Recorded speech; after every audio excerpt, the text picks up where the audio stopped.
Today on the Hawks Zone Rundown, we have an exciting episode. We have returning guest from the BBC and Seahawks draftblog.com, Rob Staton, coming back on the show post-draft to talk about, obviously, his take on the draft, sticking and picking at 16, picking up a potential blue chipper in Byron Murphy, and also picking up a few other good players. So we're going to talk to Rob, get his insight on that, get him to see what his overall grade is. And the start of rookie minicamp kicked off too. We're going to talk to Rob and dive in on that. Specifically, that O-line and Scott Huff down there really changing some things, some high praises already from some of the young guys. And also how Byron was looking out there, just kind of like, just as advertised. B Rice, what's going on, man? I'm excited to talk with Rob about all this stuff coming up. Yeah, man, I'm super excited too. We love having Rob on the show. He brings a different perspective than a lot of the other people that we have on. And so I'm really excited to dive in, get his take on this draft class, and then like potential camp battles now. Who could he see as guys that maybe we assumed were going to be on this roster not be here anymore because of the guys that they've brought in and, even some of these UDFAs. So, man, super excited to talk to Rob today. Yeah, so before we get to that, any of that stuff, a bit of housekeeping, guys. If you like what you're hearing, like what you're watching on the channel, don't forget to go down, hit the subscribe button, hit the like button, and also hit that notification button so you guys don't miss any future episodes coming up. And everybody who has subscribed to the channel, we appreciate it. We appreciate all the support that we've been getting so far. So Rob Staton coming up on the other side. Well, I'm the best corner in the game. What a run. Marshawn Lynch. Get off me. DK. Yes, sir. Hey, it's John Schneider with the Seattle Seahawks. That's the results you're going to This offense, just in general. I mean, you had a guy like watching that. his film, he seems more of a back. Just the presence he's got in that pocket, the way he throws the football. Rust days, man, all the scrutiny that line was under. This Monday night's big. Hey guys, welcome back to the show. Today, returning on the show is Rob Staton from the Seahawks draftblog.com and from the BBC. Rob joins us post-draft and the beginning of rookie minicamp. Rob, we appreciate you coming on the show again, man. Chopping up Hawks. Yeah, my pleasure, guys. Good to join you again, and looking forward to it. Absolutely. Let's get into it. So the draft was a few days back, and as everyone knows by this point, we stuck at 16. And there was talk about, the Seahawks were definitely going to trade down more than likely based on, that the biggest thing was that big gap between 16 and 81. And, what are you going to do? Do you get back in the second round? If you trade down, there's still some value there for potential pieces that you might pick up. It was so offensive heavy. Obviously, 6 quarterbacks go in the first 12 picks, and then a bunch of other offensive guys. And we didn't even really touch on the defense until pick 15, I think. Was it a no-brainer at 16 when you had a guy like Byron Murphy, a potential blue chip player, kind of fall into your lap, and especially with new head coach Mike McDonald and what he wants to do with this defense? Yeah, I mean, I think it's hard to say whether it was a total no-brainer because you don't know what was offered. Like if a team was offering, let's say, 2 first-round picks to move up or something like that, and you're moving down 3 spots, I don't know. Like I'm not saying that's an offer or anything, but the thing with it is, I thought they were in a really good spot because Murphy was there, Fortana was there. It's since emerged that the knee issue, which Tony Pauline was the first person to mention that when I did a podcast with him, and it caught a lot of people off guard. And then sort of tried to do a bit of digging to see if there was anything in that. Didn't really get anywhere with that. And then Albert Breer reported the same thing. And it does seem as if that was a bit of an issue for the Seahawks, so that he was never really considered at number 16. And when you have that information, and we don't have that information pre-draft, when you have that information post-draft, then I would suggest, short of an unbelievable trade offer that we're not aware of, then yes, it made absolute sense to go with Byron Murphy. 3 techniques are really rare. 3 techniques who look like him are incredibly rare, who can run a 4.8, that have a 1.6 10-yard split. that have got the kind of agility testing. I know people have listed his short shuttle at 4.50, but I watched his short shuttle and timed it for myself. And on both occasions that I timed it, I got a 4.42. So I don't know where this extra 0.8 of a second has gone, because listen, I did it twice and it was exactly the same, 4.42 both times. So I think he is a rare player, great character, got his degree in 3 years. There was a bit of talk that actually he's been very diplomatic when talking about T'Vondre Sweat, but there's been a bit of talk that they actually found they didn't get on that well because Byron Murphy was all about football and T'Vondre Sweat was out doing what he does, and that created a bit of frustration at times. So Byron Murphy is almost the polar opposite of T'Vondre Sweat in that regard. I think it's an exciting pick, and when you get a chance to get a player like this, I think often you do have to take it. And when you look at that defensive line now for the Seahawks, it just looks like a huge strength, and a strength that they've not had for many years. So, Rob, with that being said, with that defensive line and, the pick of Murphy being there at 16, and like we said, I remember listening to your pod with Tony and him saying about the issue with the knees. And they even said that who went before Murphy, the Colts? The kid from UCLA. And he had issues as well. Do you think corner was an option if Murphy hadn't have been there? Or do you think, because I've heard the thing of if Chicago had taken him up at the top of the draft and if Odunze hadn't have been there, do you think that would have led to a more likely choice of maybe Seattle taking a corner or another position or trading back even more? So do you think Murphy was kind of that linchpin? If he was there, we were staying. If not, we were either drafting something else or moving down more likely. I think, it depends on what the trade offers were at that point. But I do think there was something in it. And the reason I think there was something in all this cornerback talk is simply it's a bit of 2 + 2 = 4 for me. Immediately after the first round, John Schneider was talking about the first round and made a point of saying he couldn't believe that the cornerbacks lasted as long as they did, that he felt the cornerbacks were worthy of going a lot earlier than they did. And he didn't say that for anybody else. He didn't say, he name-checked the 2 cornerbacks. So that was Terrion Arnold and Quinyon Mitchell. So I do wonder if, let's imagine a scenario where Odunze comes off the board a little earlier and Byron Murphy goes at number 9. JC Latham, who, Brady Henderson has since reported was Seattle's top target, is off the board as well. I just wonder, whether if there was no great deal to move down, whether they just would have taken Quinyon Mitchell or Terrion Arnold. I think that is a distinct possibility given the way that John spoke after the first round. And I wouldn't have been particularly happy with that. And I tell you what, here's another thing which lends credence to that. They drafted 2 cornerbacks on day 3. So it was not like we are not going after that position. And I think, listen, there were people like Michael Lombardi I quite like listening to Michael Lombardi around the draft. He seems to have some very interesting things to say. And he felt that he thought Murphy was the best defensive player in the draft. He thought Latu was near enough and Quinyon Mitchell was. And if John Schneider had that same thought process without Latu, because all the talk is that the Seahawks weren't going to consider him because they're quite risk-averse with injuries after the Darrell Taylor draft pick, that I think that, yes, it probably would have been between Murphy, Quinyon Mitchell, Terrion Arnold, or trading down.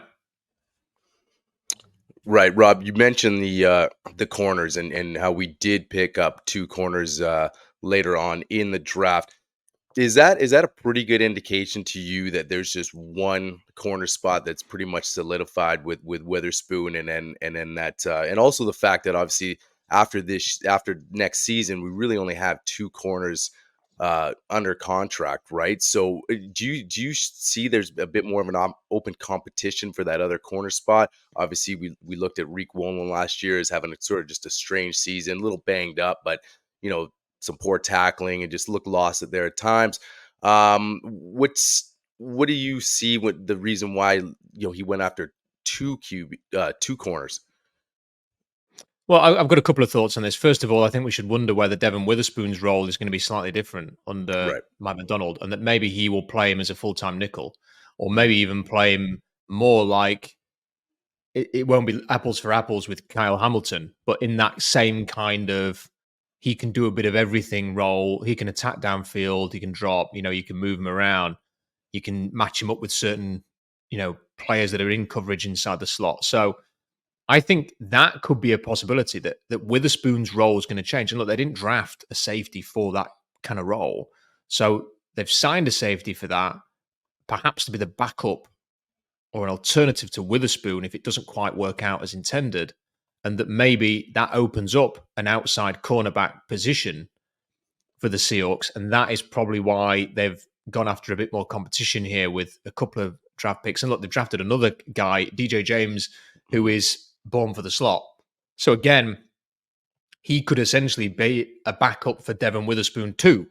So, and the safety that they sign, Wallace, could probably, maybe he's just depth across the board for safeties, and maybe he's no guarantee of making the roster. And it's just going to be a competition there. But, with Pritchard coming in, I think, he may well end up sort of competing for one outside cornerback slot with Mike Jackson. And then you've obviously got Tariq Woolen on the other side. And then, you've got Brown there and others. So I think they needed some numbers there for that reason, potentially. If Witherspoon kicks inside, or if they just want to be very flexible with him, they want some depth and some competition there. And on Tariq Woolen, I thought he lost his head last year. I just thought he'd completely gone. I don't know what has caused that, whether the successful first season just went to his head, whether he felt like he had a real point to prove in year one, and in year two he thought he'd made it. I don't know. He changed his name. I don't know why he changed it from Tariq, but he did. That was always you think, okay, right, maybe that's the first sign of it going to his head a little bit. And then he gave up tackling. That wasn't a part of his life in the last 12 months.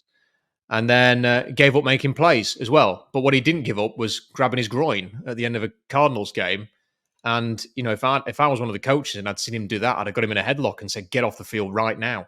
Get in that locker room, because you're embarrassing everybody. I mean, here's a guy who's done absolutely nothing all year. The Seahawks have won a game because the Arizona Cardinals kicker missed 2 easy kicks. And you're grabbing your balls and trying to give it the big one to the other sideline. I mean, what are you doing, man? And if I was Mike McDonald and I was watching that game and I saw that, I'm thinking, can't win with him. So he for me has got a lot to prove this year. He needs to knuckle down, get his head straight, get back on track, and we'll see what happens with that. So with what you just said there, Rob, about the safety room, did you find it interesting that they didn't add like a Jaden Hicks or one of those safeties later on, like how they went with double corner? Because considering right now you've got basically all three of the safeties coming back, or all three of the safeties, I should say, in Jenkins, Love, and Wallace are all basically on one-year deals in a way. Did you find that interesting that they didn't take a safety at some point when some of those guys were still on the board, like a Jaden Hicks from Washington State? Yes, I was. And I think because the value was there, it's not even so much about the position. I never really bought into the idea that they were going to force a safety pick, because they'd signed safeties and they'd sign linebackers. I do think they forced a linebacker pick in the end, but I've got a list here. I was looking at it the other day. When they took Tyrese Knight and AJ Barner, if they didn't trade down, they could have had Dadrin Taylor Demerson, who for me was a second round quality player. And then even after trading down, Malik Mustafa was there. It was quite galling to see the 49ers take him. I feel like he's going to be a nightmare for us. Jaden Hicks was available. In round 5, when they took Nehemiah Pritchett, Dominic Hampton was available. Kitten Oladapo, and I know it's since emerged that he's, I think, got a broken toe or something. So, and not just that, there were others. Jordan McGee, I think, would have been a good linebacker option. I would have preferred to take McGee in round 5 than Knight in round 4.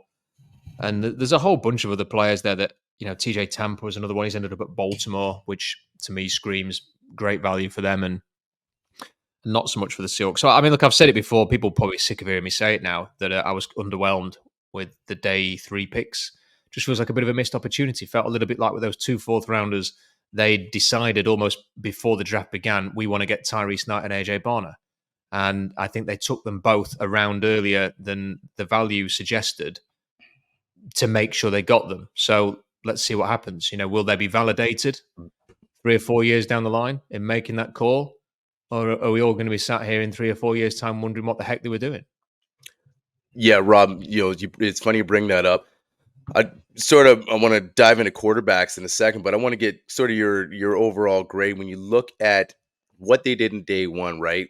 Byron Murphy, obviously everyone's excited about that. You'd line him up with another guy who wasn't in camp last year, in Leonard Williams. Those two guys going to be in camp together. And then, with Draymond Jones also in the middle. And it's just an exciting possibility going on there on the defensive line. And then Christian Haynes at number 81. So day one, we just look at it like, man, potential home runs here, right? And so then, like, we looked at it as well. Then you get to the next day in those later rounds, and you're kind of, I don't know, a couple of head scratchers. You brought up Tyrese Knight. Obviously, we signed 2 linebackers on 1-year deals, and kind of potential looks like quote unquote tryouts, and do you extend one? But you sort of knew they were probably going to bring in a young guy. Was that a head scratcher for you, and especially where they picked him and other guys that were available? What's your overall thought of that pick there at linebacker?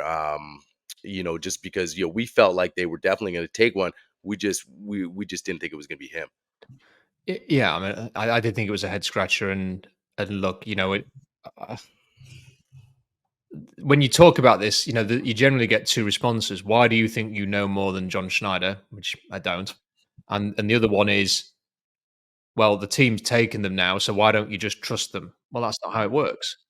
As far as I'm concerned, I did 12 months of study on this draft class and put a board together. And if the San Francisco 49ers had taken Tyrese Knight in round 4, I would have said they'd taken him around too early. So that's because you do the study in advance so that you can feel like you're speaking with some knowledge of the draft class to say whether this is a value pick or not. And it just so happens that the Niners took Malik Mustafa, who I thought was a great value pick, and the Seahawks took Tyrese Knight, and I didn't. I thought they took him probably a round and a half earlier than he deserved to go. And the reason for that is because I don't think he has outstanding traits, athletic traits. Generally, if you are taking a player who is just head down, fly to the ball, just plays off instinct and does what he kind of wants, then you do want the traits, because once you try to put them in a more structured, disciplined scheme, you feel like, yeah, do you know what? The game will slow down for them because they're reading things a bit more, and then the traits will take them to the ball carrier. If you are having to pause and think about things a bit more than you were, and you then don't have that, incredible explosive athleticism or speed to then react very quickly, it can cause a bit of an issue. So for me, I had to sort of put, and you do this with everybody, how do the traits match up with the tape? How does the performance that you're seeing translate to the next level? Are the traits that can make up for the learning curve that's about to come? And then you put the grade together. And for me, for Tyrese Knight, that meant late round 5. They've took him in the middle of the 4th round, and I still had a bunch of players. And again, I understand it's just my board. Take it or leave it. It's there. But I still had players with 2nd, 3rd round grades on the board. And look, that's not unusual. That might sound like, well, you've just graded it wrong. I guarantee you, there'll have been teams with 2nd, 3rd round grades on players in the 4th round. That's just the way it works. The Seahawks had a 2nd round grade on Tedrick Thompson back in the day. Like these things, and they took him in round 4. Like this does happen. There were a couple of teams who had 2nd, 3rd round grades on Spencer Rattler. Didn't take him because they took quarterbacks in the 1st round. And they were passing on him in the 4th and the 5th round. So that's just how it works. If you are good at that position, you will not take certain players. So I thought that it was a reach. I don't think it was good value. And I think, how I would look at the draft, I would say the Byron Murphy pick was a clear A. That's how good teams draft, that the good players come to them and they take them. I thought that was a home run pick. And I think the Christian Haynes was a B+. I think that I really like Haynes. I think they got good value for him. I did slightly prefer Zach Zinter, who went like a couple of picks later. I understand maybe why they would have taken Haynes instead, because Zinter's not done anything pre-draft. He's had the injury. He might not even be fully healthy yet. I don't know what the medicals are. And they might not have wanted to take a player with the medical issues. But I would have thought For me, it was just if you put Zinter in next to Oluwatimi at centre, there's a bit of chemistry there already as well in terms of a talent being quite similar. So I kind of preferred that pick. But Haynes, absolutely no complaints to me. I like Christian Haynes a lot and had a sort of second 3-round grade on him. And then I thought day 3, you can give it whatever you want. I don't think Knight and Barner were value picks. I don't think Pritchett was a value pick. I think James was a value pick. I think they're going to be around later than probably expected. And then I thought Lemaya and Jarrell were taken about where you'd expect them to be taken. So probably a C for day 3. So with that being said about the interior line there, Rob, and them getting Haynes, who's kind of almost like a plug-and-play guard. But Lemaya is the one I'm kind of interested because both of them have predominantly played on the right side of that line. Do you see one of them potentially having to move to the left side? Like, we have Lincoln Tomlinson signed for this year, but do you think one of them is going to be, probably more like a Lemaya kick over to the left side and have to learn left guard? Numbers suggest yes. Haynes, Bradford, and Lemaya all on one side doesn't really work. So, and then you look at the left guard and who have they got? They've kind of got Laken Tomlinson and a guy who played 5 snaps for the Rams. So, it does look as if they are going to have to shift somebody over, even just for the competition.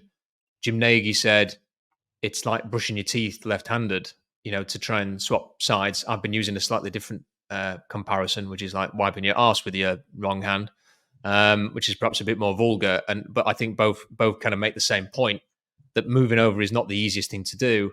And with Lemaya is an interesting one for me because if you didn't know anything about him and just watch the tape, you would go, yeah, he's really physical. Like he gets in the way. He's not an unbelievable pass protector, and he ain't doing what Talias Fuaga's doing in the run game, just blowing people off the line. But he generally puts a body in front of the guy opposite him in pass pro, and there is some good movement skills. Second level you can get out into the second level, and he moves around. And I think for where they got him, he's a decent sort of chuck him into the mix and see what happens. The league is full of sort of late round guards who've managed to stick in the league.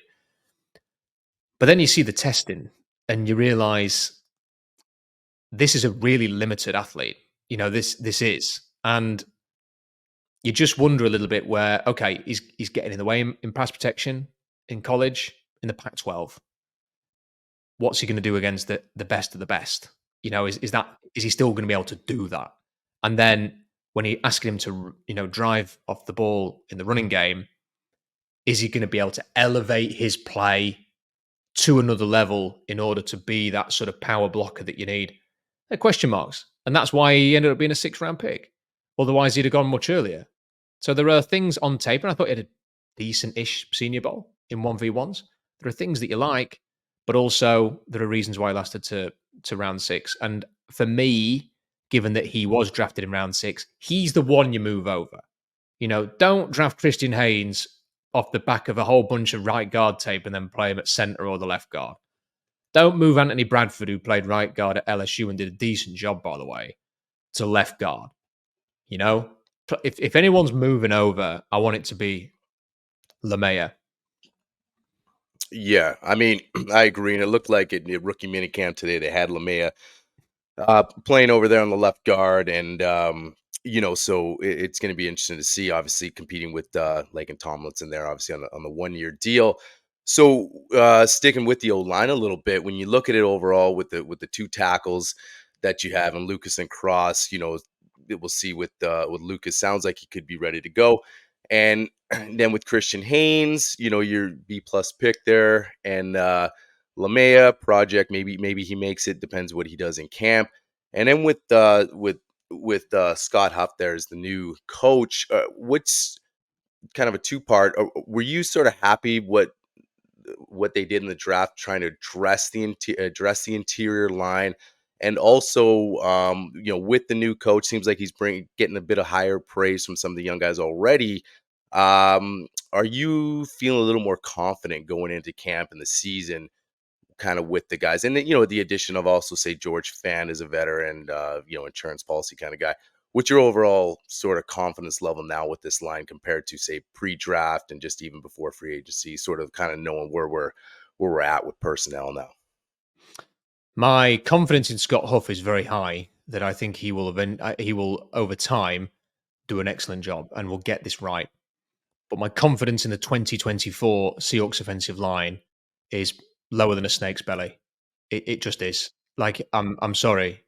What are we talking about here? Like, I know people will probably talk themselves into this as time goes on, but Scott Huff's got a great job on his hands. Because do we know that Laken Tomlinson can play? He's 32 and just got bombed out by the Jets. Who's your center? Like, it could be Oluwatimi. Maybe he plays well, but who knows? Couldn't beat out Evan Brown last year, and then you've got Nick Harris who's come in and okay, you know, he knows Huff. I mean, maybe he could be a stopgap for a year, but what are you going to do? Change the center again next year? Change it every season? It's a one and done at center every year. You've then, I mean, they've drafted Haynes, who's a right guy. They obviously decided that Anthony Bradford probably isn't the answer then. So then it's, you've got a rookie at right guard. Who knows whether Abe Lucas is going to be back? He's Seattle's best defensive lineman in terms of pure talent. And we don't know if he's going to come back. And I really touch wood, he's coming back because they need him.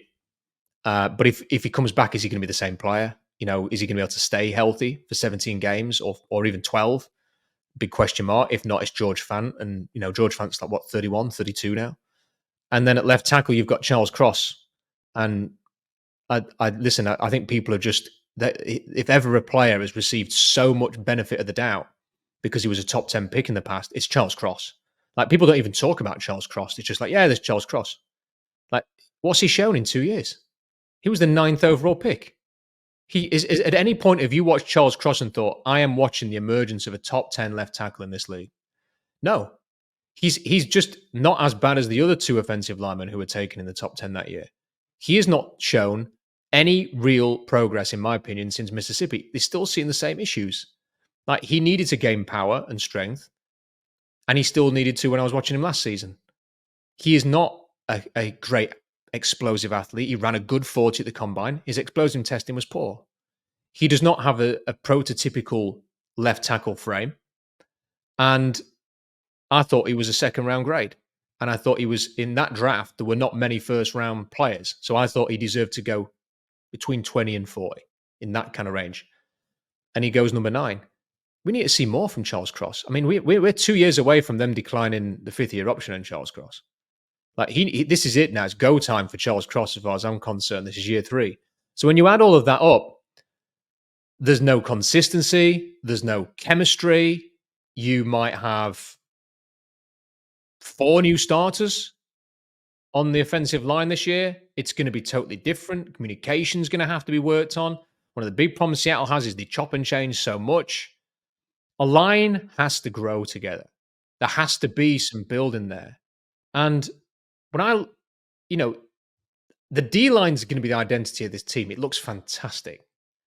So that's the positive.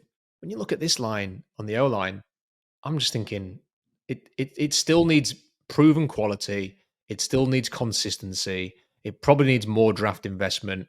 And I think it's a bit of a concern. And then, I am quite envious of the Steelers who just went out and got Fatanu, Zach Frazier, Mason McCormick.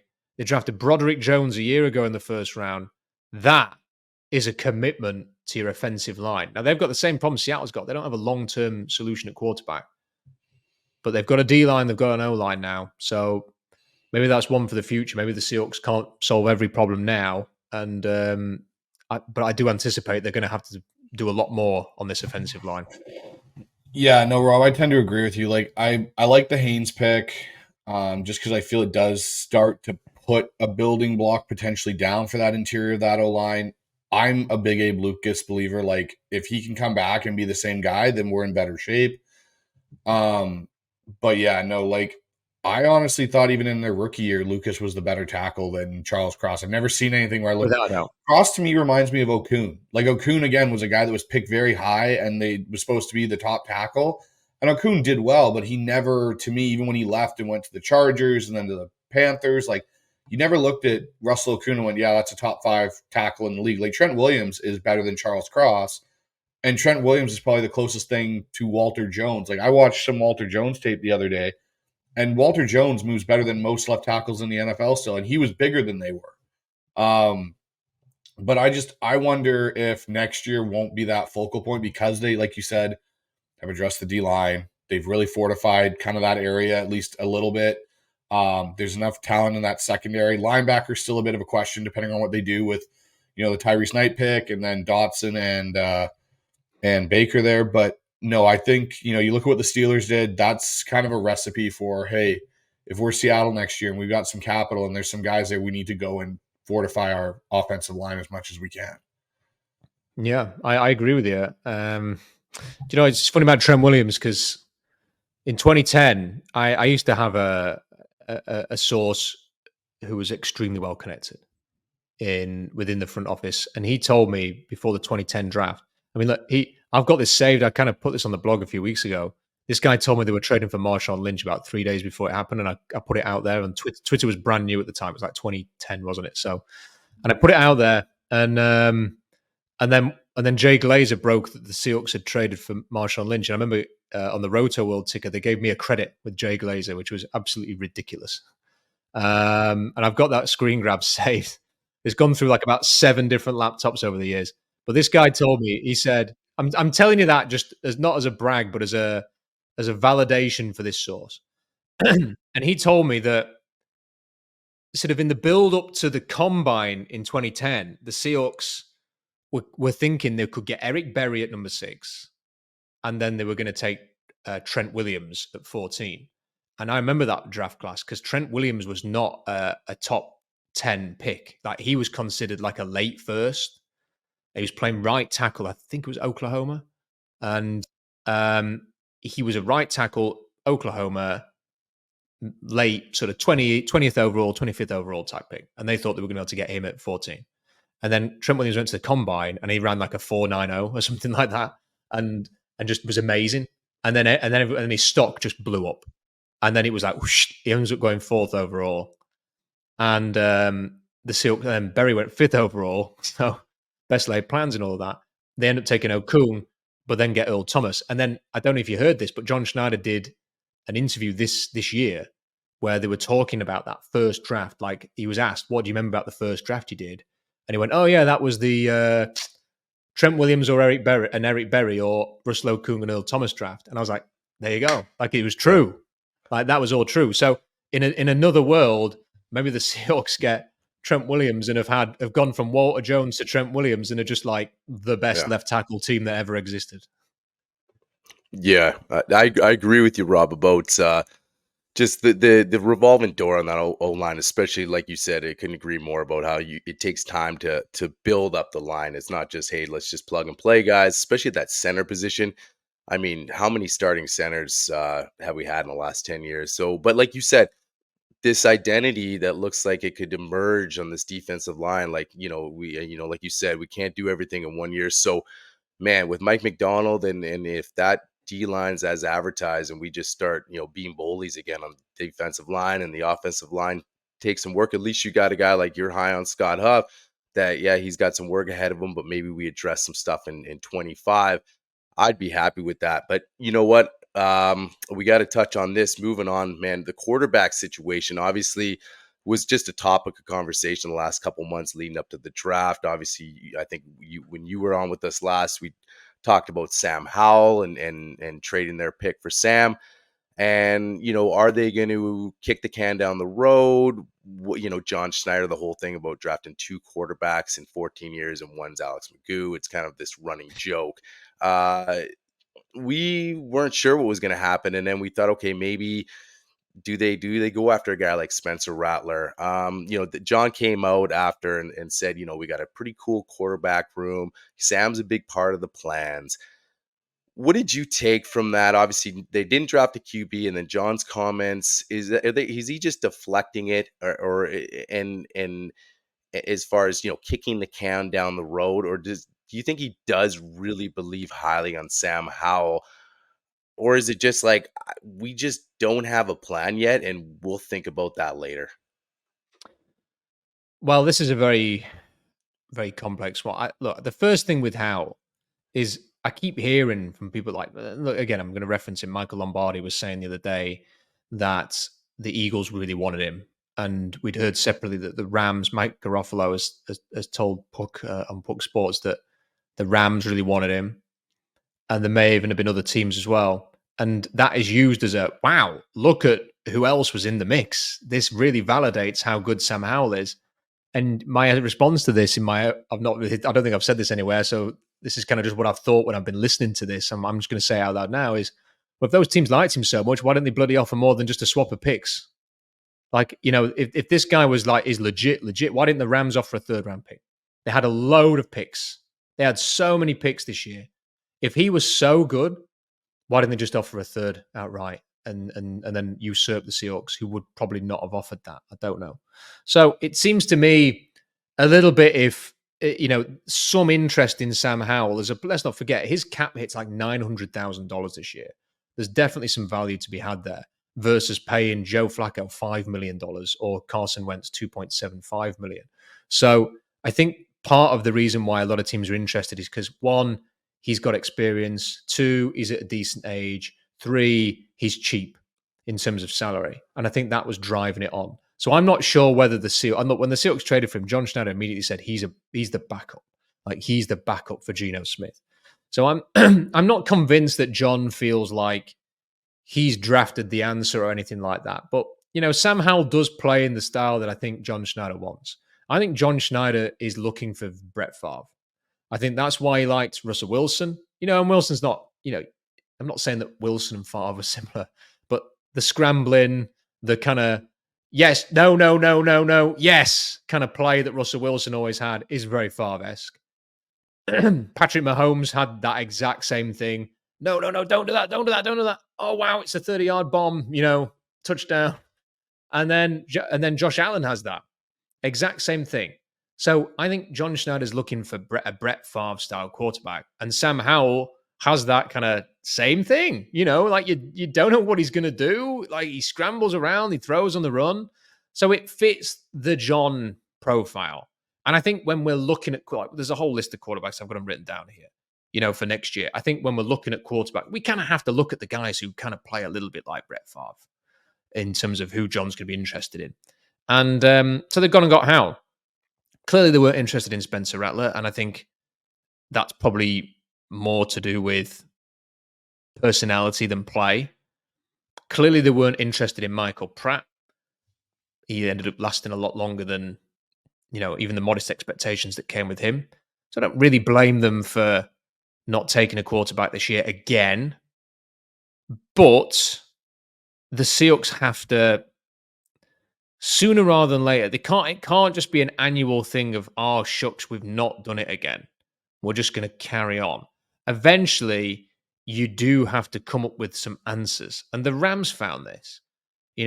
Goff isn't going to get it done. We've got to go out and get Matt Stafford. The Niners felt that pressure. Crap, we've got to spend 3 first-round picks to go and get Trey Lance. And look, they end up looking out with the quarterback they have now. My mind's gone completely blank. Brock Purdy, of course. And eventually the Seahawks are going to get to that crossroads where they're going to have to do something, whether that's aggressive trade, taking a punt on somebody, whatever it is.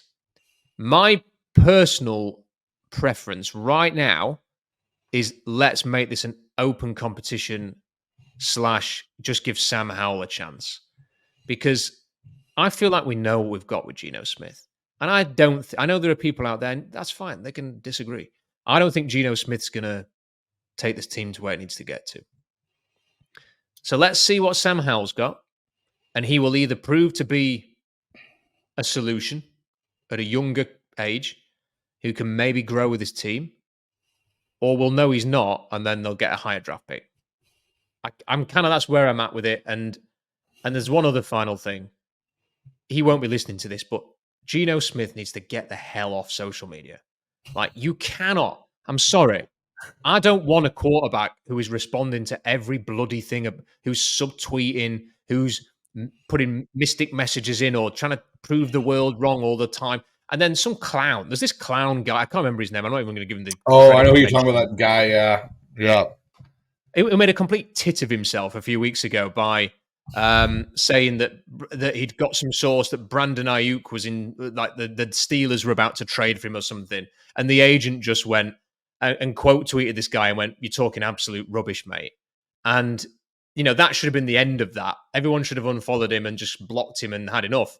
But for some reason, he's still spewing made up nonsense. Probably some kid in his mum's basement, just like making stuff up. And he put something out like, "Oh, the Seahawks are, Geno Smith's days are numbered." And like Sam Howell's in the running for the starting job. And Geno Smith's quote tweeting this guy and like having a go at him. And you're thinking, what? This is not how, no. Like, honestly, I'm not even kidding right now. If I was like a scout or a GM, and if I was sat across from somebody at the combine and it was a quarterback or whoever, and they were doing stuff, I'd say, why are you doing that? Make better use of your time. What answer have you got for wasting time responding to this stuff on Twitter? Don't. And it annoys me that Geno Smith gets involved in stuff like this. Ignore it. I want a quarterback who isn't on Twitter, quite frankly. Well, yeah, Rob, I kind of I'm in big agreement with you about let this be an open competition, because Geno really didn't get even an open competition when Drew was here. Not saying Drew Lock was anything special, but he's kind of just been, because Pete was here, Drew got COVID. Here you go, Geno. Here's the job, and we're not going to question it. Last year, they didn't question it. I think you let Sam Cowell truly compete. I even saw Jim Nagy say that on 710. Like, let this be a competition, and let's see what Sam can do with a better supporting cast. And no, I agree with you also with the Geno thing. The fact, when I saw Geno do that, and I was kind of like sitting there, and I'm going, you're supposed to be the face of Seattle's franchise right now in a way, and you're out kind of going back and forth. The guy has no credible sources, is just throwing shit at the wall and hoping it sticks, and you're constantly egging it on by retweeting it, requoting it, and then the other person that's included is Sam Howell, and he's doing nothing. He's just like, well, whatever, like, it's over there, it's out, I don't care.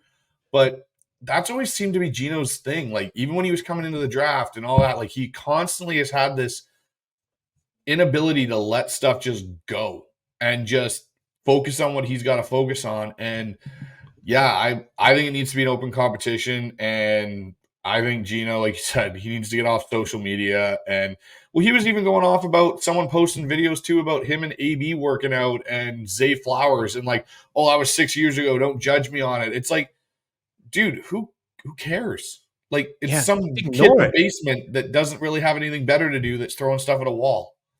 And listen, I know people could easily say, well, you're on Twitter. What right have you to say that somebody else should be? This is fine. If he wants to be on Twitter, that's fine. There's just no benefit to it. I'm on it because I'm a journalist. Like, I have to be on there. Like, sadly, I have to be on there. I have to post stuff all the time. It's when news breaks. Like, if you gave me a choice, I wouldn't be on there. But but with this, it can occupy your mind. Like, I've been there. We've all been there. When somebody says something about you that is negative, or is unflattering, or is abusive, or whatever it is, it sticks in your head. Like, you can't get it out of there. Like, you could get 1,000 messages saying, fantastic job, well done. But then that one message that comes in and says, you're useless, you should be fired, you should lose your job. That's the one that you go to bed thinking about. You end up having sleepless nights. You waste, it's an energy vampire.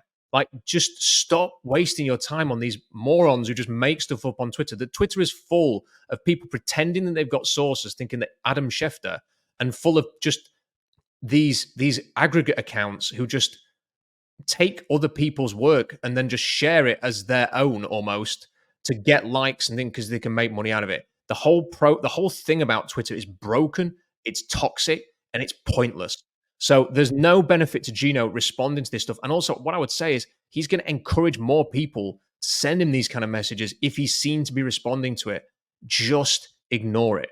I really wish the Seahawks would just give them a bit of help with this and go, listen, man, you can do what you want. We're not telling you that you can't be on Twitter, but this isn't going to do you any benefit. The same way, but then this is the team that let Chris Carson work with Joel Seedman, for God's sake, when he had like previous neck injuries. So, they never put a stop to that. So I don't think they're going to put a stop to this. Yeah, I mean, we saw the exact same thing last year when, Jamal Adams was getting on there and responding to guys, wives and stuff like that. So it's just never a good look. And then we see what happens. Obviously, you just you were like, hey man, enough's enough. This is kind of the tipping point. Obviously, The different team situation. never did anything. The team Well, no, never pushed back on that, did they?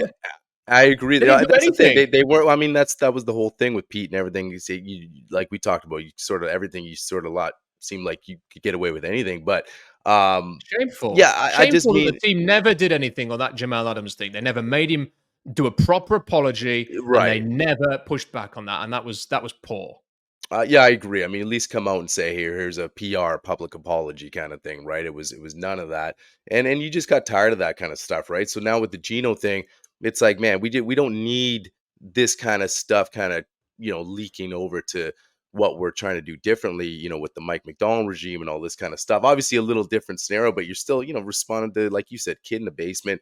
But we're Bryce and I talked about the same thing. Like, we really hope it's an open comp because we just know what we got with Geno, and you kind of look at kicking the can and like, because right now it's like, okay, well, I guess the plan is Geno and Sam and who's going to play better. That's why I want to see an open comp, because at least you can kind of see where the ceiling is potentially for Sam Howell in this offense with Ryan Grubb and the weapons. He's going to have more weapons in Seattle than he did in Washington. So that's sort of how we're looking at it too. Just staying on the quarterback thing real quick. I know there was reports and a lot of it was like, well, I don't know about moving up. Was there any, from what you heard, was there any realistic shot with them moving up? Like, there was talks that they were maybe trying to move up to get that quarterback, possibly Michael Penix. And was maybe that their plan? Because after that, once those 6 guys, or at least 5 guys, I don't really want to throw Bo Nix in that conversation, but at least when those, Penix was the last guy kind of off the board. I mean, was that pretty much, it seemed like they shut her down. Like, they were like, well, Rattler is, if we're going to take Rattler, we have Sam and we're higher on him. We already gave up a draft pick. Was there any realistic chance that those rumors are true, that they were trying to move up to maybe take a guy like Penix? The only thing I have heard about this, sort of like secondhand information, was that they liked Penix but didn't necessarily love Penix, enough to trade up or anything like that. I think probably what's happened here, if I had to guess, is that the Seahawks were trying to gauge what was going to happen, around pick 8, 9, to see what was going to happen in the day or two leading up to the draft, to try and get the kind of intel that was required. And maybe at some point they've made a phone call to the Falcons and have kind of inquired, and that has been converted either to be intentionally misleading, to say, oh, we had a call from the Seahawks and well, they're probably trading up or whatever, maybe to make the Falcons look better, or maybe it's just a sort of lost in translation thing where a call to gauge what the trade market was has ended up making it out into the public as they were trying to trade up for Michael Penix. And, I don't think that was true. I think that it was, if anything, if they were going to trade up based on what John was saying yesterday or the day before yesterday, they were actually trying to gauge how easy it would be to move up for Byron Murphy. So, and look, it's easy. I suppose it's easy to say that when you've drafted the guy, but a lot of people believe that Byron Murphy was the best defender in the draft and is a rare 3 technique. So I don't think that's just PR from John Schneider. I think that's probably legitimate. So I don't think they were trading up for Penix. And again, if we're talking like, is he a Brett Favre type? I don't want to linger too much on that, but he isn't, is he? Like, he's got a great arm, but he's not that kind of crazy, gets out of the pocket and throws it downfield type. He's more of a pocket passer. So doesn't really fit that profile either. So, the more I think about it, I think probably Drake May, Jaden Daniels, and Caleb Williams were probably the 3 that the Seahawks maybe would have been prepared to take, and they went 1, 2, 3. Yeah. So on to next year, I guess. And there's a decent list of quarterbacks next year, but it's hard to sort of determine who might be the ones that John Schneider really likes. Well, like we said before, Rob, the only one that I can think of that I think John will be in love with if he comes out, which I think he has to next year, is Quinn Ewers. He's a Brett Favre-ish type guy, can move around, gunslinger type. But yeah, it'll be interesting to see who does come out next year. But now that we've kind of discussed the draft class here, Rob, who are some guys on the Seahawks roster, whether they've been recently signed or carryovers, that you think with this incoming class are potentially going to be cut come training camp or in positional battles just to stay on the roster? Well, I think the most prominent name is probably Draymond Jones. I know that they've kind of come out and said they're eager to work with him, and they don't have any, and they've got a cool. I think Mike McDonald said a cool idea for him, or something like that was the way he put it. And I've seen a lot of people interpret that as, well, he's not going anywhere. Well, that's kind of what you'd say if this is, something that you're putting off till later in the year. And the Ravens never had anybody like that. It's quite hard to sort of imagine, like, if they want to play a front three, he's not really a 5 technique. He's an inside out in a 4-3. He's a DE at the first down and then kicking inside type. It's hard to sort of imagine how he's going to fit into this. So they may well have a role for him, but it could be quite a niche role. And then you kind of have to wonder, is the salary worth it for the niche role? And they've got so many edge rushers, they've got so many interior guys, and then it's just a saving. They're going to need to save some money down the line. And if they trade him after June 1st, and look, I'm not suggesting they would do that like June 2nd. I'm suggesting more training camp. You flip him for another player, or hey, this team's got a player they're going to cut. We like him. We'll swap you, and you save $11.5 million, or you trade it for like just a throwaway pick in the next draft or the draft after, and you get $11.5 million to then go and spend. On other areas of your team, that can be quite useful in September and August. And going up towards the trade deadline. So that would be something that I would imagine, I think, is worth keeping an eye on. The other option they've got, of course, is just to extend. They can just push money down the line with DK Metcalf. But if you keep doing that, you make it harder every year to actually have a decent load of money to spend. And I'm kind of a bit bored of the Seahawks being down at the bottom of the cap list, despite the fact they're not paying a quarterback like mega money. Like, let's have some benefit to not having that. So yeah, I think probably Jones is the one. I really hope they don't cut Jarran Reed. I think he's too useful, and I think the savings minimal. So I think Jones is probably the one who I would put a ring around the most. But we'll see. We'll see what they've got planned for that. They've got to save money somehow. Rob, there's been talk, and I hope it's just talk, but about potentially, it was pre-draft, and now there's still talk about potential DK trade and all this kind of stuff. Yeah, I thought you were going to say Jamal Adams coming back, but oh my goodness, yeah, yeah. Okay, yeah, no, that'd be an old god thing. But what have you heard about that? Because I mean, I don't want to see DK go anywhere, especially with Grubb and just getting into this new offensive scheme. And I just think he hasn't even kind of shown his potential as a number one, just based on the last couple of seasons in this offense previously. Anything you've heard about that, or do you think DK is not going anywhere?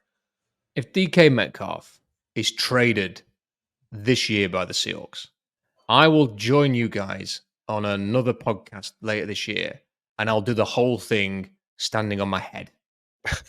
That is how unlikely this is. I think it's such a stupid conversation. Like, if you were going to trade DK Metcalf, you would have traded him before the draft. Right. To fill that huge void that you had in the second round between 16 and 81 in a decent draft class, to give your new head coach a chance to inject some serious young talent.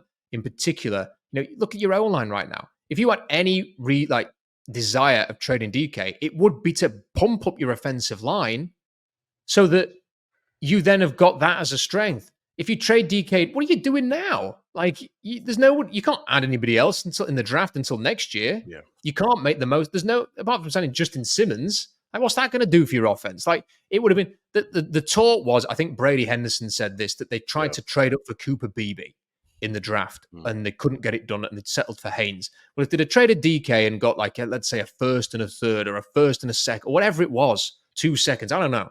You could have had Cooper Beebe and you could have had Christian Haynes, and then you could at least go, well, okay, they've improved the offensive line, and that's why they've made that, and they've saved money.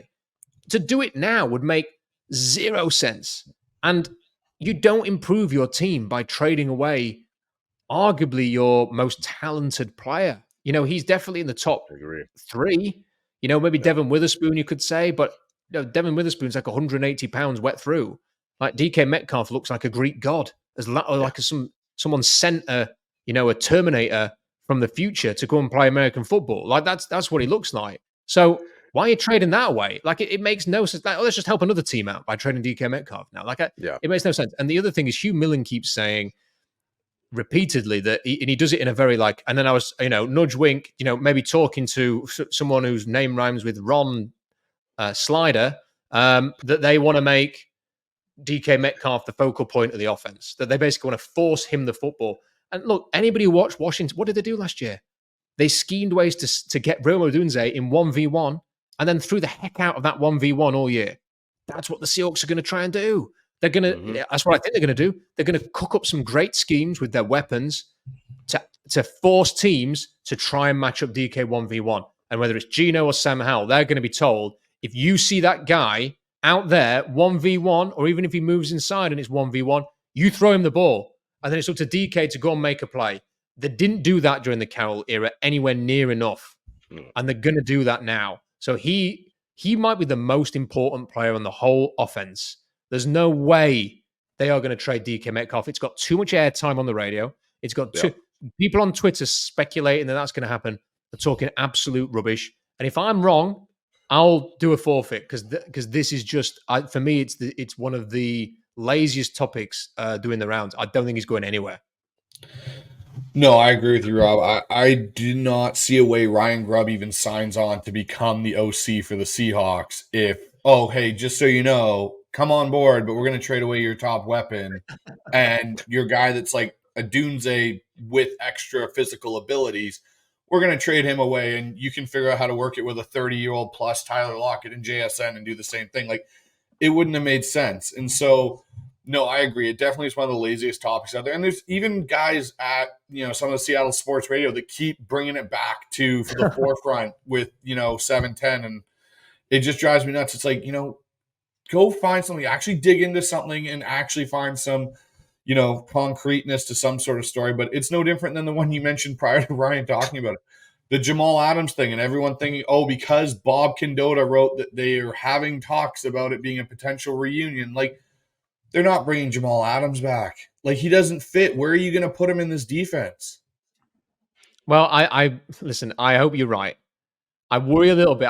I give that one a little bit more credence because if it was wrong, like John works the media very well. Like if John needed to nip this in the bud, he would have been on the phone to one of his friends saying, there's nothing in this. And that hasn't happened. And then the other thing is, my fear is I respect John Schneider a lot. I think any Seahawks fan should, because he was the GM that built one of the greatest rosters the NFL has ever seen. And you can talk all you want about, well, he had a bad, rough stretch where they drafted Malik McDowell and D. Eskridge instead of Creed. We can all go through that. The guy drafted a legendary team that even if we never see another team like it in Seattle, we'll always have that, okay? So he deserves credit. He deserves respect. But I think he's got an ego. And I think most GMs have. And I think his ego has been dented by spending 2 first-round picks on this guy who has been an total and epic disaster. It's not just not worked. Like Percy Harvin just didn't work. And it was Pete's thing. He loved Percy Harvin at USC. And they moved on. I think with John, he thinks this is going to be the blot on my copybook. And maybe Mike McDonald can turn this around for me. I'll bring him in. Mike will put him in a different role. It will all work out. And then I can go, see, he was a good player. It's just Pete Carroll and Clint Hurt didn't know what to do with him. And I was right all along. And the other problem is if John Schneider says to Mike McDonald, who's very young and is in his first head coaching job, hey, Mike, what do you think about Jamal Adams? Mike McDonald's not going to turn around to his new boss and go, not for me. Mike McDonald's going to turn around and go, oh, yeah, sure. I can make this work. I'm a coach. Like, I'm a great, I'll put him here and we'll do this and we'll do that. And then John Schneider sits back in his chair, pours himself a scotch. I don't know what he drinks. And then, and says, well, the coach says this and, I quite like this idea, and maybe we'll think about it. Maybe we'll throw it out there a couple of times, throw a couple of pitches out, and see if the fans hit it back, see if they're open to the idea, because he was a controversial figure, and that's my worry, and that's why I think it's important that whenever I'm on any of these things, that I kind of rally the troops and say, we have to say, if you do not want Jamal Adams back, you have to make that known, because I think if they're gauging what the fans think, if you are minded to say no, say no. And I can already hear people who said no a few weeks ago are starting to go, well, maybe, if they want to do it. I'm like, no, this guy's a jerk. Like what he did in the past with that reporter and his wife, I cannot root for this guy in a Seahawks uniform anymore. Go away, Jamal Adams. Go and play somewhere else. And if the 49ers, as reported, are talking to you, best of luck, Kyle. Enjoy. Don't give me nightmares like that, Rob. You just painted a complete utter nightmare for me that I'm going to have to think about now until the roster's set.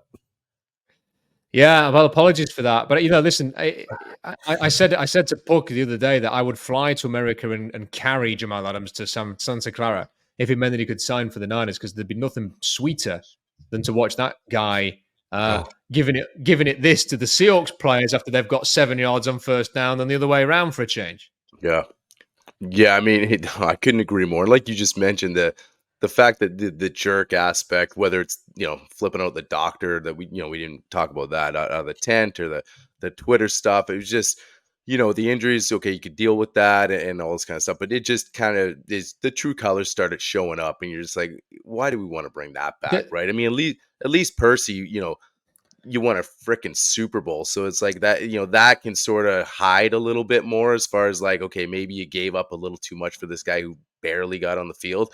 What you think about Percy's that freaking kickoff return in the Super Bowl, like, so that at least that can sort of hide a little bit more, right? I mean, Jamal comes in, it was supposed to be this thing, and then the defense is ranked 31st. He can't do anything. He's horrible in coverage. He's being a jerk, so it's just looking so bad. So I agree. John might say, hey man, we can kind of get this guy, get back with Mike. Let's kind of give one more kick of the can and, see what happens, you're right about that. The stuff with that reporter's wife is so unacceptable. It makes me really angry to think about it. I agree. And quite frankly, if I was I'm not calling anybody out here, but if I was in that media scrum when he did that thing where if you go low, I'll go lower, I'd have just said, hang on a minute there. Yeah. This is out of order. I'm talking to you now as a human being, not as a journalist. This is a disgrace. And I would have told him that. And you need to own this, and you should apologize to that guy. And I don't care what he would have said. That poor woman, who knows what she's been through as a consequence of this. Maybe she's so strong mentally, and she can just brush it off. But he has got a large following on social media, and the stupid thing is there was no reason to say it, because she was a perfectly attractive woman, and he was mocking her looks. The guy, when I called him a jerk, I was being polite for your audience. I can think of, we have a large assault. We are world class when it comes to swearing in the UK. We have a lot better and a lot more swear words than you guys have in the States. I can think of about 15 words that I would prefer to use to describe this guy. I thought it was a scumbag move, and I don't want any part of him back in Seattle. And if the Seahawks flirt with this, then they'll flirt with turning a lot of people off the team, because it's just, I'm done. And the guy's crap anyway. So why are we even thinking about it? Well, yeah. Speaking of crap in that regard, Rob, I'm just reading a quote that was put out by Greg Bell from Mike McDonald today in regards to the quarterbacks they brought into rookie minicamp. So I guess the other day, another reporter put out that he's never seen more footballs hit open areas of grass from minicamp with to his younger brother and Cordero that they brought into camp. And I guess the kid out of Ohio State, who was almost 300 pounds as a quarterback, he was a 274 quarterback. But apparently Mike McDonald said today, it was good to see the quarterbacks complete the ball. They're right there. They threw the ball well. They got the cadence too, not just snapping on one anymore. They were able to go on multiple counts. Yeah. But So we know This is, Sam and Geno are safe. There's no competition coming in at all. we can have a kind of a laugh at this, and it is, look, there's been many a Seahawks rookie minicamp where you kind of go, well, how are these guys, like, they'd have like young receivers on the team, and they'd have like these weird guys they've got from the middle of nowhere to come and play quarterback during rookie minicamp. And you'd think, well, what chance have the receivers got of learning anything this week if they've got no one throwing them the ball? And like, they haven't drafted any receivers high this year, so it's not so much a problem. But it speaks to the issue here that the Seahawks are not even taking shots. Like, I was no big Michael Pratt fan. And listen, I'm certainly not crying over the fact he's gone to Green Bay instead of Seattle. But, the Seahawks GM constantly talks about adding quarterbacks in every draft. And they take a project tackle from Finley rather than bringing Michael Pratt in. Now, look, maybe Michael Pratt's nothing, but look, I watched him and I never thought he could start, but I thought he could be a backup. And the Seahawks might need a cheap backup, for the next 4 years. And if you'd have brought him in the 6th round, the late 6th round, by the way, he could have got you through a couple of days of rookie minicamp, better than Taulia Tungavailoa and the guy from San Jose State, and I think it was, and like you say, the offensive lineman who's playing quarterback. So I just think that, again, it speaks to their sort of unwillingness to bring these guys in and take shots. And yeah, I think listening to that, it kind of makes you think, oh boy, like, when is this ever going to happen that they're going to bring somebody in who can even just get through a preseason game for you? The one thing I found that's kind of interesting with Seattle, I was having a conversation with a friend of mine that's a diehard Raiders fan, and we were talking about quarterbacks because he thought they were going to get Penix in the draft. And the one thing I'll say about Seattle, if you really take out Russell out of that equation as a franchise, they've never drafted quarterbacks well or developed them. They never have. Rick Meyer, Dan McGuire. So anytime Seattle's had a successful quarterback, they've acquired them, whether it be off someone else's team or through free agency, Matt Hasselbeck, Trent Dilfer, Warren Moon, John Kitna. They've never really drafted and developed quarterbacks well. So it makes me wonder, like you said earlier, next year, say Kirk doesn't light it up in Atlanta and they decide to move on, do they go and look at a Kirk Cousins type guy or someone like that? Like, I'm throwing it out there as potential because outside of Russell, we don't have a great track record with drafting and developing quarterbacks. No. And so when I look at the list, so, I mean, I'll just quickly run through it. You've got, I think Brady Cook is really interesting in Missouri, but he's not big, but he can do a bit of everything well. Mobility. He's got an arm. Like, you see 50-yard throws that are on the money down the field, and he's a winner. Missouri were very competitive last year for a number of reasons, and he was a main part of that. And I think he's an interesting player. Carson Beck reminds me quite a lot of a more polished JJ McCarthy. Like, I think he's a much better passer than McCarthy, but essentially plays the game the same way. Is that going to appeal to the Seahawks? Don't know. Quinn Ewers he's a fascinating player. I'll tell you something now. This is not to be too snobby about this. I think he's a player that scouts will like more than the media. That's going to be my prediction over the next 12 months.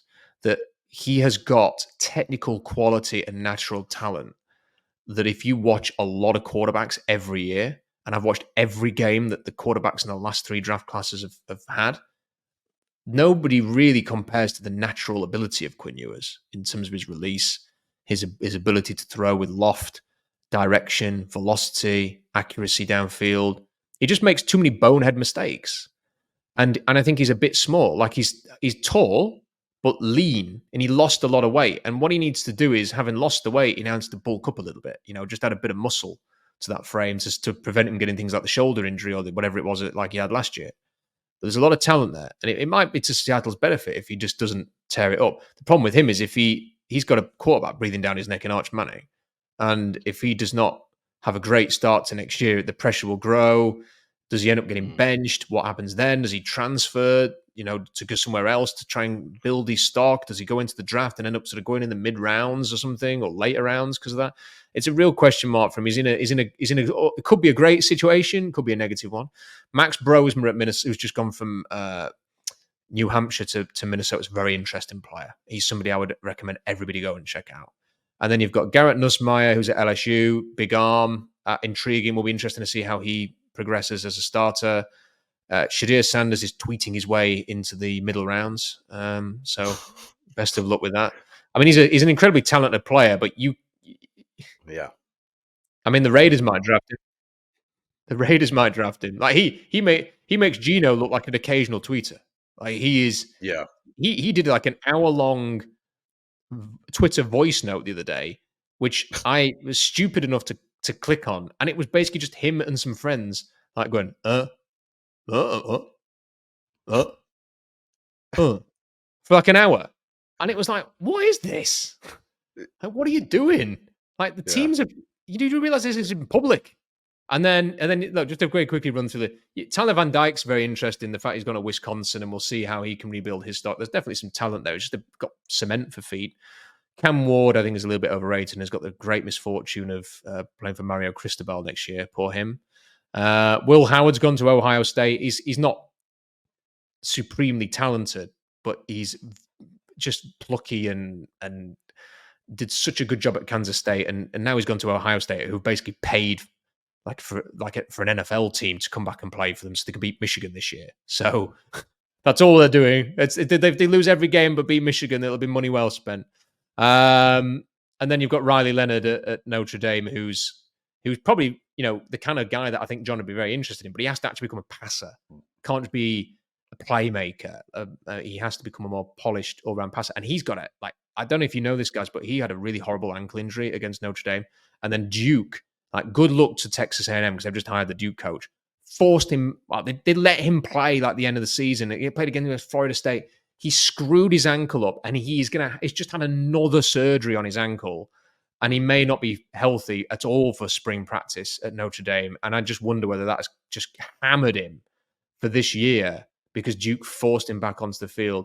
And then you've got sort of the guys like DJ Uiagalelei is going to be a tight end. He's not going to be a quarterback in the NFL. Grayson McCall is going to NC State. Not for me.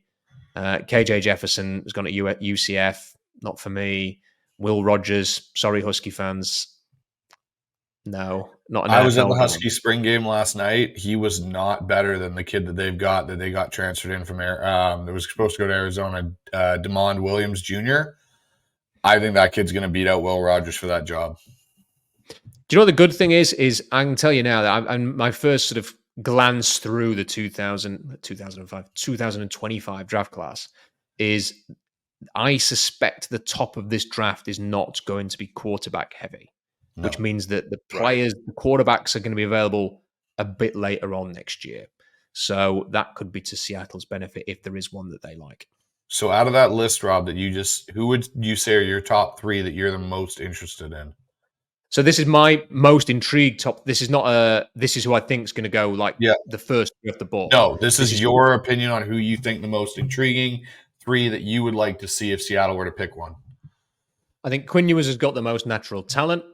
So I think that he's somebody that I'm desperate to watch. I will watch every Texas game this year. I can tell you that already, just to watch him.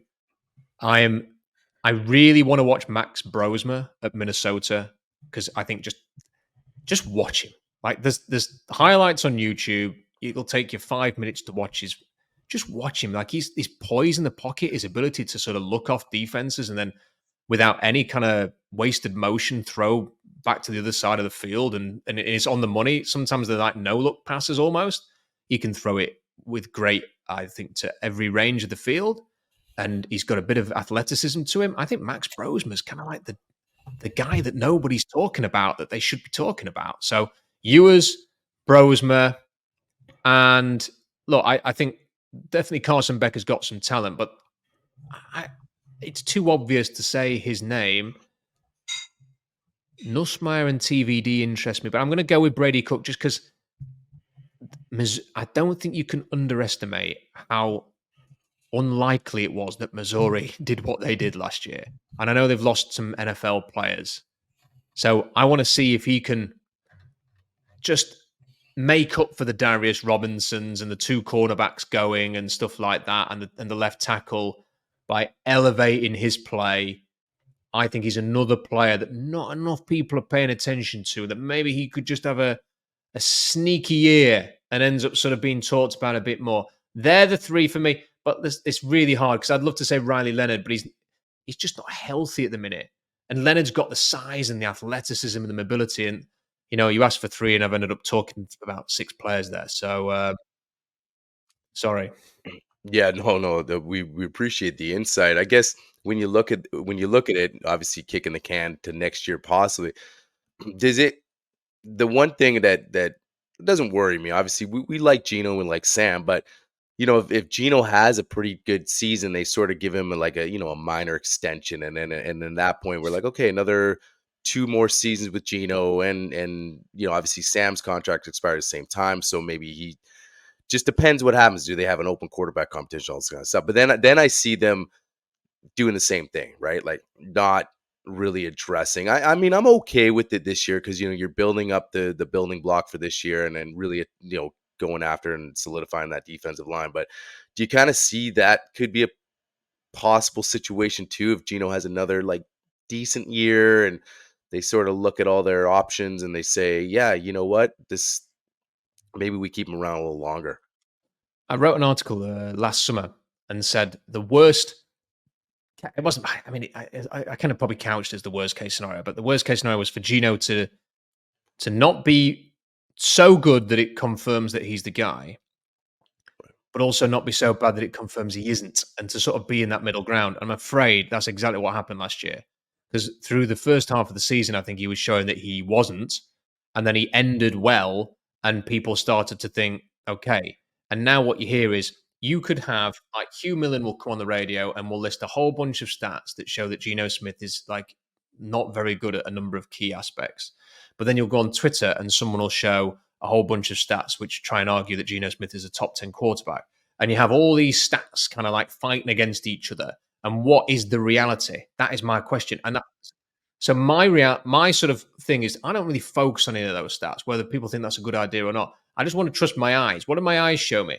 And my eyes show me a player who's very streaky, a player that when he is on form can look as accomplished as any, probably, not top tier quarterbacks, but that second tier, he can play as well as any of them when he's on it. But when he's off it, my God, you go a half where you don't move the ball.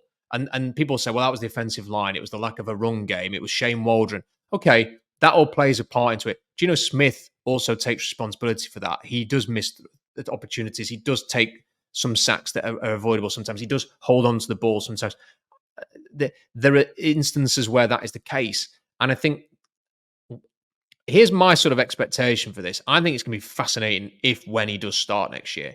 Because I think Geno suited Pete Carroll's way of football, which was protect the ball. I mean, he did have a lot of turnover-worthy plays and he did throw some interceptions, but generally it was kind of manage the risk and it forced Geno to play in that style.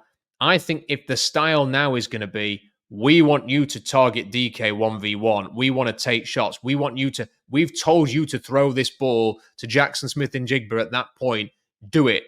And if that's what he's being told, that's when more turnovers will happen. It will increase. That style of football, if it's not managing and controlling and ball control, it will lead to more turnovers. And I think that's probably not going to help Geno. And I think he's either going to thrive through this and burst through it and take another step and we're all going to go, wow, he's great again.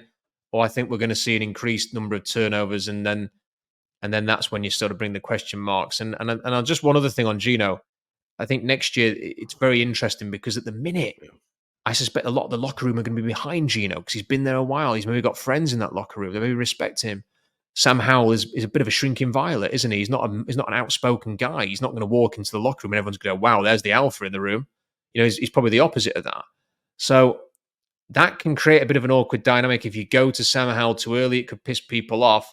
But equally, when you make that transition in the middle of the season, it can be a bit tricky for Sam Howell if he's then got to win everybody round.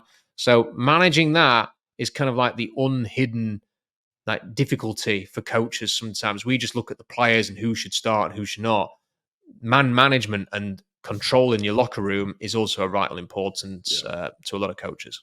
The one thing, too, with this, Rob, that I wonder is I don't know if John Schneider makes that trade or gives up the capital he does for Sam Howell if he hadn't walked down and went into Ryan Grubb's office and said, hey, what do you think of this guy? Like, as much as John makes the ultimate decisions and whatnot, Ryan Grubb had to have a say in that. And I wonder if Sam Howell doesn't fit more of what Ryan Grubb wants to do offensively than Geno does. Not saying that Geno's not the starter, because I've heard people say, oh, Geno will blend right into Ryan Grubb's offense. But like what you've said too is he's been about managing, taking the stuff that's underneath, not really forcing the ball. Part of Ryan Grubb's thing is he wants you to take those risks occasionally and throw the 1v1, even though you may not think it's the highest completion. Throw it, let DK go do it, because if not, the defense will at least be worried that may be coming back down the line and we just missed on it. So next time it may hit.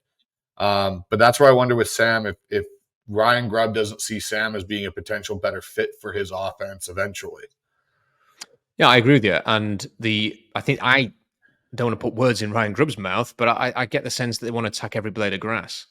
And you have to be willing to do that. It can't be we're going to do that every now and again.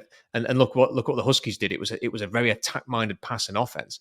And here's the other thing is, like, they were talking up Drew Lock so much, when McDonald came in and Schneider was there. It was Drew Lock. What about Geno? Yeah, but Drew Lock, we love Drew as well. Drew. I'm giving Drew parenting advice was Ryan Grubb's line in his first interview.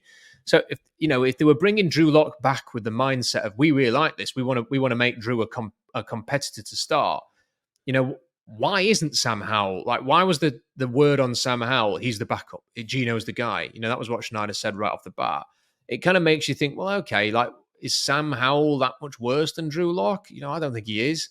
And the wording is a little bit confusing. I'm interested to see how this is all going to play out. I know there are a lot of fans out there that love Geno and will hate. They will probably stop listening because we've talked in Geno in a way that's not, he's the Messiah. So, but I appreciate all of that. And I understand why people like Geno Smith. I just think there are very few teams who get to the promised land without a top quarterback. And everyone will go, Nick Foles. Yeah, that's kind of, it was a very much the rare thing, that the exception of the rule.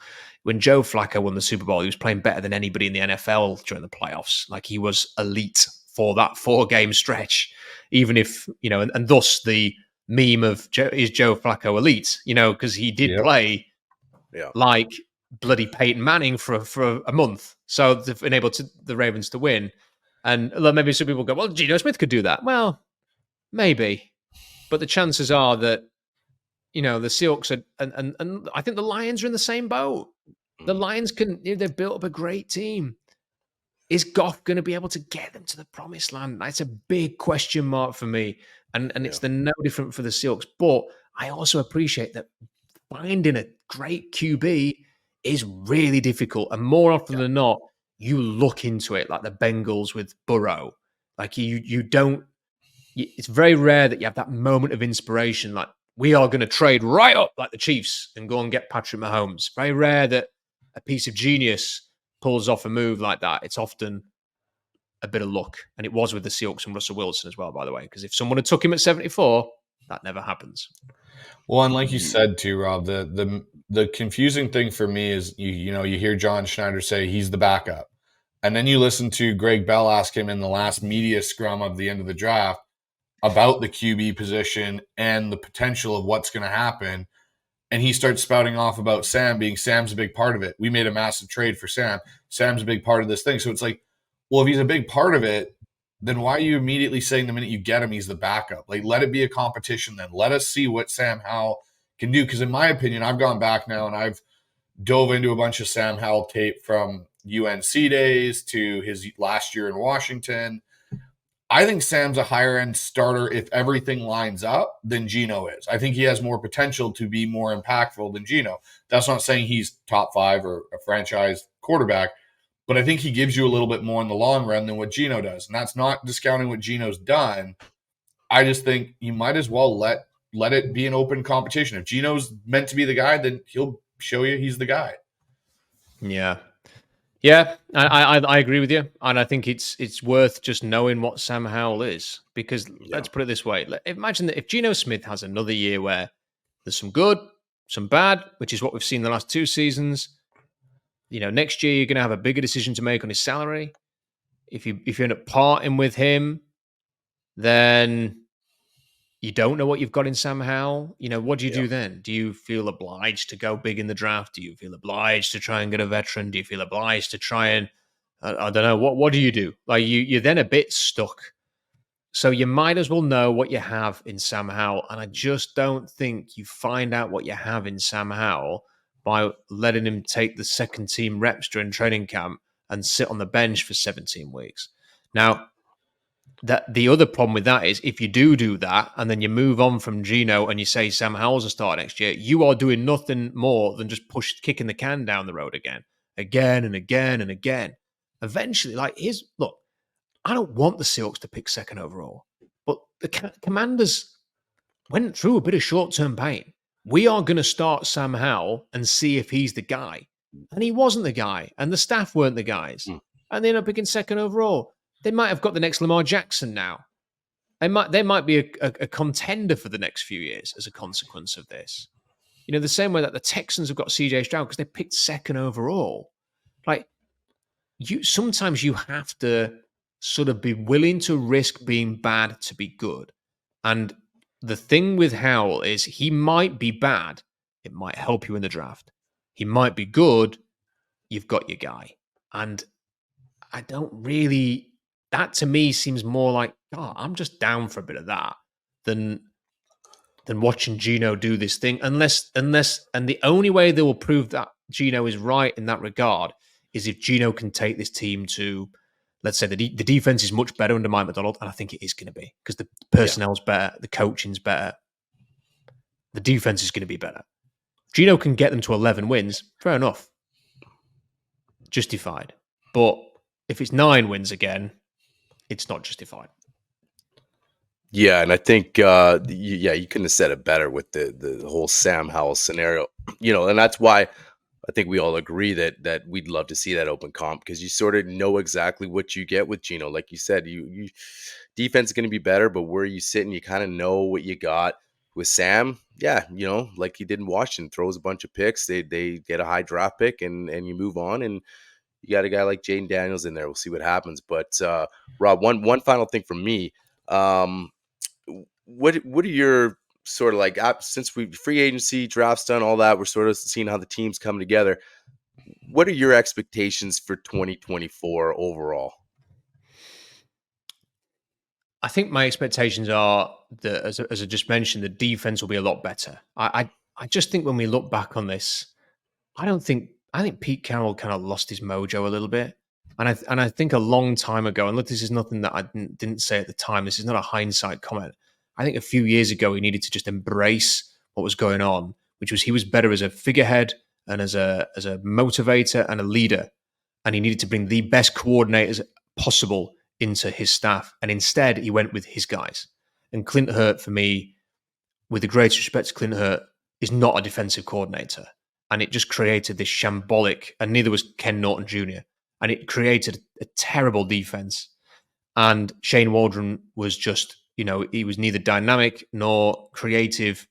And they just had to be better in those 2 areas. And I think Grubb is a vast improvement. Having spoken to a couple of Huskies who called him a mad scientist, and that the hearing things about the way that he will just, like, if he thinks, I want to completely redo the running game this year and do a completely different blocking scheme and running style because he thinks that'll benefit the team, he'll do it. And I just love that. That flexibility and that willingness to adapt is great. And I think he will be a massive improvement. But I think defensively, the big thing is the Macdonald influence on this defense. I think it's going to be, I don't think it's going to be a little bit better. I think it's going to be massive improvement. Like, I wouldn't even be surprised. Like, Macdonald took over, I think it was something like I haven't got the numbers to hand, something like the 27th, 29th ranked defense in Baltimore. And then I think they went 13th the next year and then like first. And I think that's the trajectory that the Seahawks will go on defense. And that will be a massive improvement.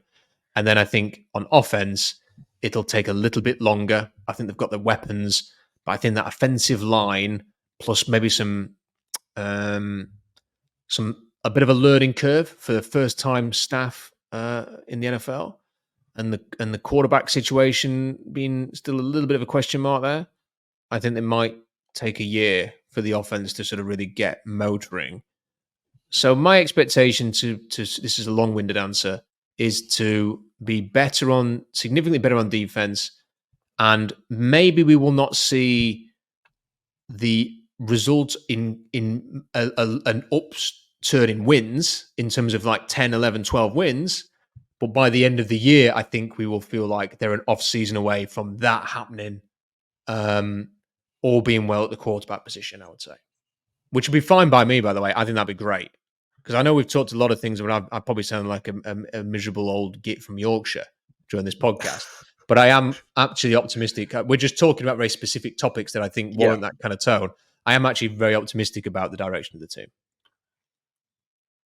Yeah, no, us too. Like we could. That's exactly what we could hope for. Like that. Yeah, well said. I mean, I think it's how does this team look at it by the end of next year and going into 25? Because Bryce and I have talked about it numerous times. This is kind of a building block, but still, has the pieces to be a real competitive team.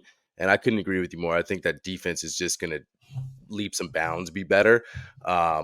So I mean, right there, you can get excited about that moving into the following year, and then like you said, maybe you keep improving that O line and find some guys that are really going to stick around long term. I think that's kind of that would be my outlook for the following year. Actually, just kind of solidify guys that, hey, we're going to have a center for years to come, not just this revolving door. So yeah, it's Rob, it was awesome having you on again, man, and just kind of talking Hawks, especially after the draft.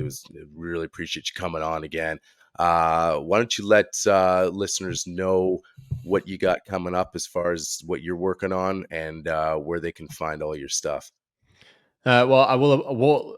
Just to be honest about it, I am probably approaching one of the busiest next sort of 4 weeks of my day job, which always happens immediately after the draft.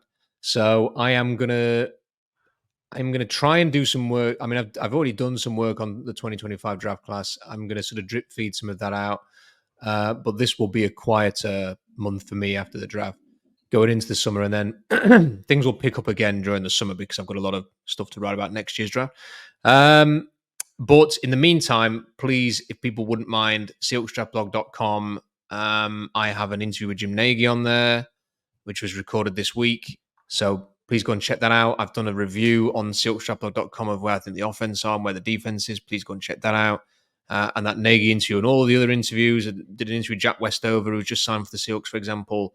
They're all on my YouTube channel, which is Rob Staton Football. Awesome stuff. Well, Rob, we appreciate it. Guys, go check out Rob's stuff, SeahawksDraftBlog.com. And again, Rob, we couldn't thank you enough for coming on, and we'll hopefully touch base and have you on again in the future.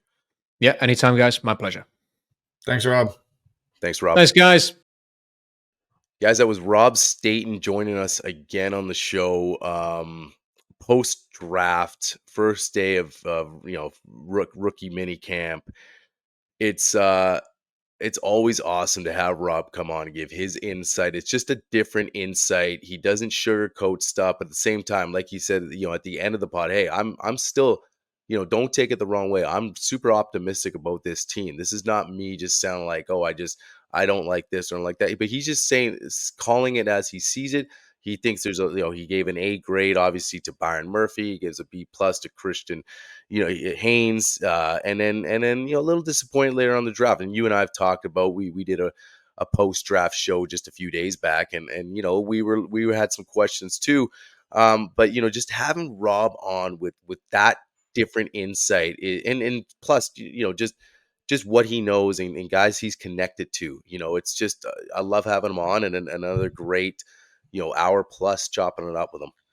No, having Rob on's great. He gives us, like you said, he gives us his honest opinion on things, regardless of what the masses think or maybe want to hear. And that's the honest thing about it. People are not going to always agree with your opinion, my opinion, Rob's opinion of things. That's kind of the beauty of having the show and having the direction we go with it and having the guests that we do have on. I strongly suggest that everyone does go and read Rob's stuff before you pass Yep. judgment. Like, he does a lot of work on what it dives into with the drafts and stuff like that. So really go have a hard look at it. And, talking to him just about the quarterback stuff with Geno and Sam, the more I sit here and the more I think about the long future of our program or the Seahawks program, I don't know if, and I'll get flack for this, and that's fine. I don't know if Geno playing this year is the right move, or just announcing that Geno's the guy. I think they have to go into this camp. They have to have an open competition. If Geno wins it, Geno wins it. But if he doesn't, you're setting yourself up for more options going forward on which direction do we take the quarterback position going forward. And, I think Sam Howell could be a plus starter in the NFL. I think he's got higher upside and a higher ceiling than Geno does.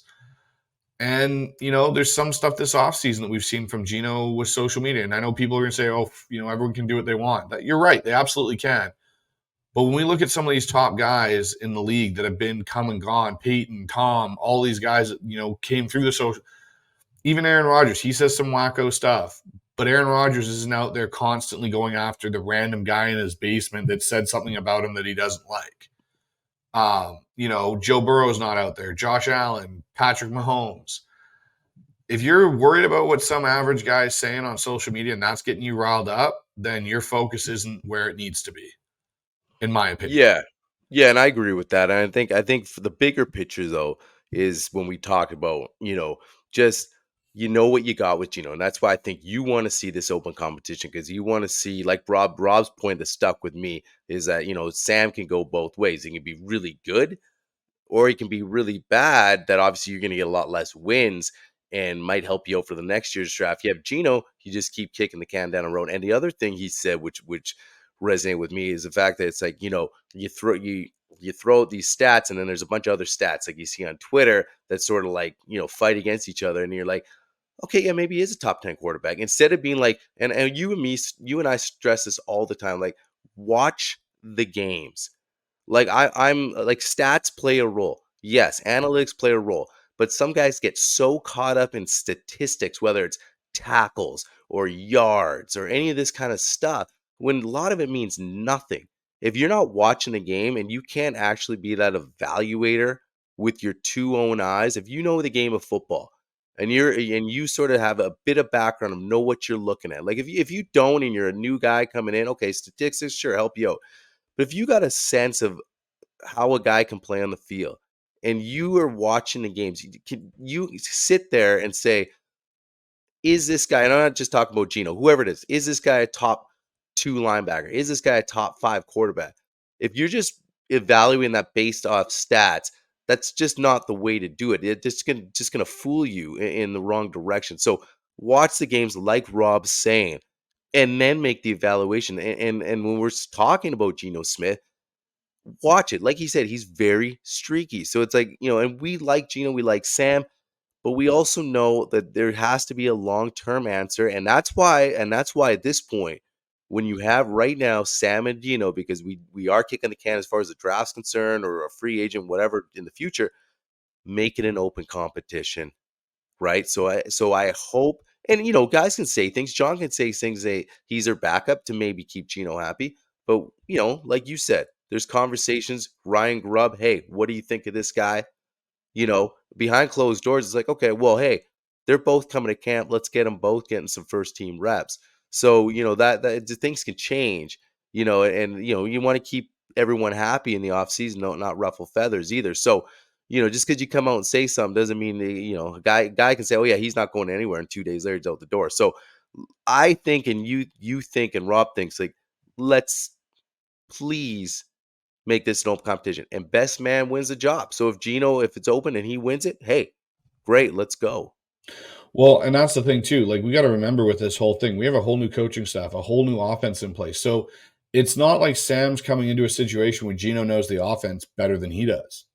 Sam and Geno are starting from the same level. They're starting from ground zero, learning Ryan Grubb's terminology, his offense. Like, the guys that are in there that probably have the most experience is like a Jake Westover. who just came Yeah. over and signed as a UDFA. Right. Other than that, there's guys in that room that do not know Ryan Grubb's terminology any better than Geno. So that's where, for me, like, let the cards fall where they fall, man. Like, let them go at it and see. Like, that's the only way you're going to see it. And when you got guys like Michael Lombardi, who, along with Rob, I follow quite a bit, he's talked to numerous sources that said, hey, Sam's good. Like, Jim Nagy's come out and said, Sam's a starter caliber quarterback in this league. And like Rob said, if Sam goes in and lights it up and you have found your guy, thumbs up, great. We've got a problem solved. And that's not saying we don't want Geno and that we don't like Geno. We don't appreciate what Geno's done. But part of our show and what you and me talk about is, what does this team got to do to get back to a Super Bowl? Right. That Exactly. is a tough question. And sometimes people won't like the answer. Sometimes you get people that want all the hugs and stuff like that, and everything's going to be okay, and we can keep doing what we're doing, and we'll get there. The ball will break our way once in a while. Well, then why have there been certain teams that have been consistently there over and over again? Because they run their organization a certain way. Yeah. And that's what we thought we had, and we kind of lost our way in the Pete Carroll era. Maybe we can hopefully regain it and start doing that. And you know what? Competition matters in anything you do. And I think having Geno compete with Sam is going to make this a better football team overall. Yeah, I agree with all of that. So, and I think we're in agreement with Rob's outlook too for the 2024 season. You and I have talked about that. So, again, guys, go check out Rob Staton's stuff. YouTube channel, Rob Staton, SeahawkDraftBlog.com, where you're going to get a ton of awesome insight, interviews. He's got videos posted up there, just all his stuff.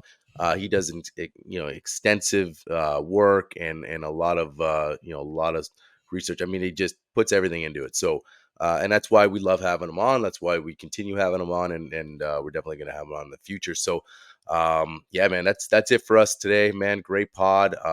And that's all for us tonight, man. So check us out on the next one. Sounds good, man. See you on the next one. Go Hawks. Go Hawks.